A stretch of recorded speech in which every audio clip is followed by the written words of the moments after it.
तो देखिए कथा में जब विराम दिया जाता है, चाहे वो 7 दिन का संकट 7 दिन का तो है ही, उसके आगे आप में जितनी गुंजाइश है 9 की, 11 की, 15 की, 21 की।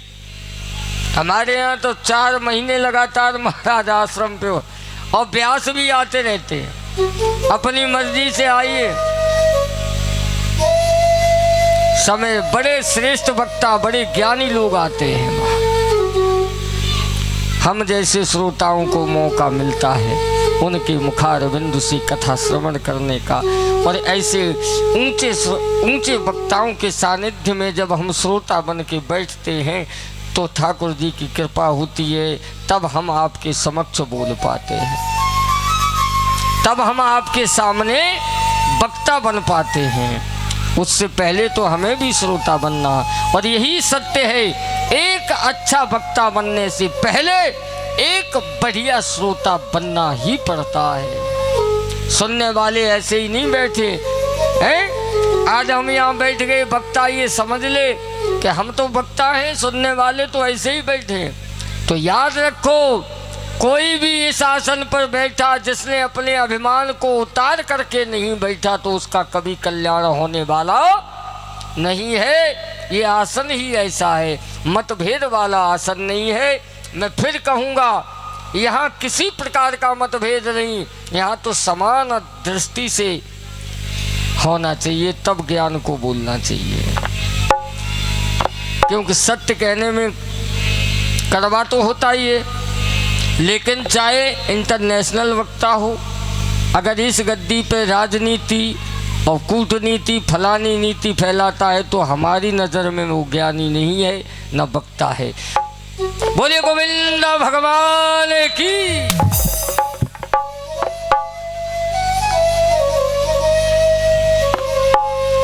और मैं उन सभी का गुप्ता जी के माध्यम से और मैं अपने से भी यही कहूँगा, का तुम आंखें कत्तो भी जब चाहिए तब हम पानी से डरा, तो पानी तो जीवन है। जय तो कहबो चाहता आए रहे आनंद, जय कहू चाहते। हाँ, हम समझिए तो भाई बात। जिन्होंने गुप्ता जी का सहयोग किया है भंडारे के लिए, उन सभी का हमारी तरफ से भी धन्यवाद है और गुप्ता जी की तरफ से भी धन्यवाद है। और जितना सहयोग आप कर रहे हैं अच्छी बात है। और भंडारे में अब टाइम है, जितो कर पाओ तो करी ले वो का पता। हाँ, खाना तो हमें ही तुम्हें है, चाहे यहाँ मंदिर में बनाए खाए ले तो और ही बढ़िया है, ठाकुर जी को भोग लगे। तुमने एक बात देखी, सबके सहयोग से जब भोग बनता है तो इतना स्वादिष्ट हो जाता है कि लोग अब यहाँ तो शहर है, हम गांव देहात की बात कर रहे हैं। लोग खाते हैं तो खाते हैं, जहाँ चंदा होता है ना, और सब गांव से इकट्ठा होता है, तब एक रसोई बनती है, ठाकुर जी का भोग लगता है। खाते तो रो रही हो, पूरी सब्जी भाई तो है, लेकिन जब इनका भोग लगता है और सबके यहाँ का एक जगह इकट्ठा बनता है तो वो मालूम प्रसाद ऐसा हो जाता है, अजीब स्वाद, कि लोग खाते हैं तो खाते हैं, और लग गई तो चुराई लैया।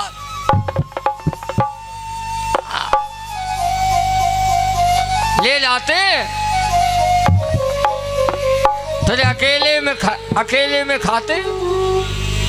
आत्मा भरती नहीं है, खा लो। जैसे बंदर को देखा है, बंदर को अगर इकट्ठे केले पड़े हो तो ले देत में 2-4 मुँह में 2-4 माह में। वो तो अच्छी बात, भगवान ने कपड़ा ना पहना है। हाँ, इतनी उछल कूद होती है। तो आइए, समय को मद्देनजर रखते हुए सुदामा जी की कथा पर विराम दिया जाता है।